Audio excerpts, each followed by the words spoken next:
ఎన్టీఆర్ అని గురించి చెప్పాలంటే మాటల్లో సరిపోదు. ఎన్టీఆర్ అంటే మాకు ప్రాణం పోయినా పర్లేదు. ఎన్టీఆర్ అంటే జీవితంలో ఒక్కసారి చూసి చచ్చిపోవాలి మనం. ఎన్టీఆర్ అని విలన్ పాత్ర వేసారా లేదా హీరో పాత్ర వేసారా మాకు అవసరం లేదు. ఎన్టీఆర్ ఉన్నాడా లేదా సినిమాకి మాకు అదే ముఖ్యంగా కావాల్సింది. ఎన్టీఆర్ అంటే ఇక్కడ వేరే వేరే ఇండస్ట్రీ ప్రభాస్ ఉంటాడు, వాళ్ళు ఉంటాడు, ఎవడో ఇప్పుడు రాజకీయ నాయకుడు ఎవడాడు పవన్ కళ్యాణ్. ఆడు కూడా ఏక కూడా పనికిరాడు పవన్ కళ్యాణ్ మా దగ్గర.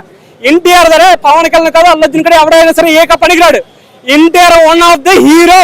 ఇండస్ట్రీకి ఎన్టీఆర్ ఉండాల్సింది కావాల్సింది. జీవితంలో ఎవరైనా సరే రాజకీయ నాయకుడు అవడం నెక్స్ట్ సీఎం ఎన్టీఆర్. 2026 లో ఎన్టీఆర్ ఖచ్చితంగా సీఎం అవుతాడు, తీరుతాడు. ఫ్యాన్స్ కోరిక అది మాత్రం నేను ఖచ్చితంగా చెప్తాను. నేనే కాదు మా ఫ్యాన్స్ అందరూ కోరుకునేది అదే. ఎన్టీఆర్ పక్కా ఎన్టీఆర్. ఎన్టీఆర్ అంటే తాతను మించి ఎన్టీఆర్ అవుతాడు. ఎన్టీఆర్ తాతతో సమానం, అన్నతో సమానం కాదు. ఎన్టీఆర్ తాతకు మించి అవుతాడు. ఎన్టీఆర్ మించి ఎవడు అవ్వలేడు, జీవితంలో ఎవడు కాడు. ఈ యుగంలో జరగదు మేడం, ఇది ఖచ్చితంగా చెప్తున్నా. జై ఎన్టీఆర్, జై ఎన్టీఆర్. ఎలా అనిపిస్తుందండి వార్ 2 రిలీజ్ అవ్వడం? యాక్చువల్లీ ఏంటంటే చాలా ఎక్సైట్మెంట్ గా ఉందన్నమాట. టాలీవుడ్ బాలీవుడ్ రెండు ఇప్పుడు మీట్ అవుతున్నాయి. ఎలా అనిపిస్తుంది అంటే రితిక్ రోషన్ గారు ఎన్టీఆర్ గారు యాక్టింగ్ బాలీవుడ్ నుంచి టాలీవుడ్? ఆబ్వియస్లీ మన ఎన్టీఆర్ నుంచి ఇంకెవరు లేరు కదా, ఇంకా వరల్డ్ వైడ్ స్టార్ కదా. లాస్ట్ ఫైట్ సీన్స్ ఇద్దరివి ఉన్నాయి కదా, అది ఎట్లా అనిపించింది? అలాగైతే ఇంకా మన ఎన్టీఆర్ మామూలుగా లేదు కదా. అయితే బ్లాక్ బాస్టర్ సినిమా అయితే మటుకి ఆ ఫైట్స్ కానీ ఏదైనా సరే డైరెక్షన్ లెవెల్స్ కానీ సినిమాటోగ్రఫీ మటుకి మెయిన్ సినిమాటోగ్రఫీ స్కిల్స్ అసలు చాలా పీక్స్ లో ఉన్నాయి. విజువల్స్ కానీ ఏదైనా చాలా క్యూరియాసిటీగా చూడాల్సిన విధంగా ఉన్నాయని అనే ఎక్సైట్మెంట్ తో ఉన్నాం అనమాట ఫ్యాన్స్ అందరం.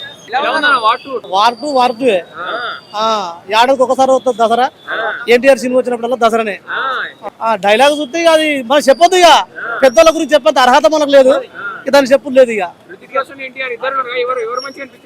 ఇక ఎవరి గురించి కామెంట్ చేయొద్దు. ఇక మా హీరోని అయితే మాకు గొప్పనే అనిపిస్తుంది. హృతిక్ రోషన్ కూడా గొప్పోడే.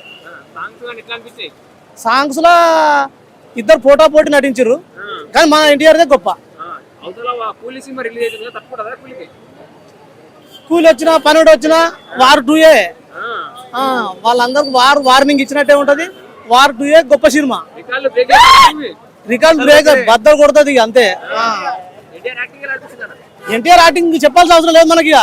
యాక్టింగ్ లో తోపే ఎన్టీఆర్, దానికి చెప్పడం వద్దు మనం. ఎలా అనిపించింది? మస్తు మంచిగా అనిపించింది. అంటే ఇద్దరు బిగ్ హీరోస్ చూస్తున్నాం కదా, ఇద్దరులో ఎవరు బెస్ట్ పెర్ఫార్మెన్స్ ఇస్తారు? యాక్చువల్ గా మా ఎన్టీఆర్ కోసం ఎన్టీఆర్ అంటే బెస్ట్ పర్ఫార్మెన్స్. సార్ డామినేట్ చేస్తారు రితిక్ రోషన్ ఎన్టీఆర్ గారిని అంటున్నారు.